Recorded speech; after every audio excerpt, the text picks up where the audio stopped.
somebody gifted us for Christmas passes to go to the movies. And I don't know if it's also your experience, but our experience is that very rarely nowadays you find a movie worth going to. I don't know if it was always like this or the quality of movies has gone down. But I've thought so many times, if people did movies on the life of the saints that were of high quality, we could have great movies. Because the life of the saints are so exciting, and Saint Athanasius is an amazing example of a man who could make an incredible movie. Saint Athanasius was born towards the end of the 3rd century. And when he was only 21 years old, he was made a deacon of Alexandria.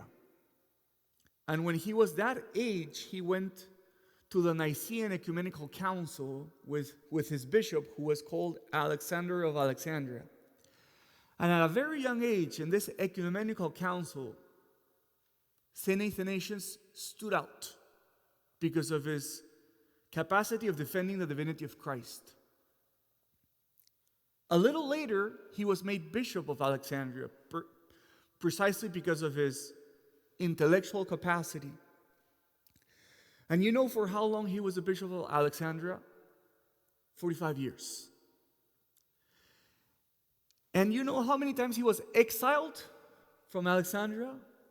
5 times. And out of the 45 years, he spent 17 years in exile. He was exiled from his seat by 4 different emperors. And once he fled from Alexandria because he was celebrating Mass with his people, and the police surrounded the church, and he fled through a back door.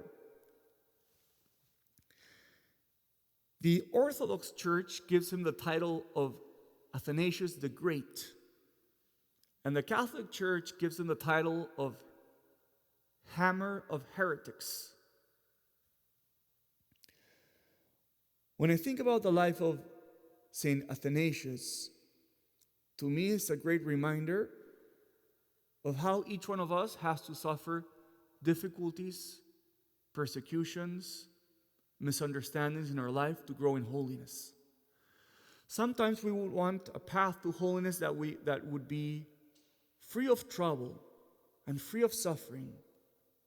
But St. Athanasius reminds us that there is no way that we can be Christ-like if we don't endure trials, persecutions, and sufferings.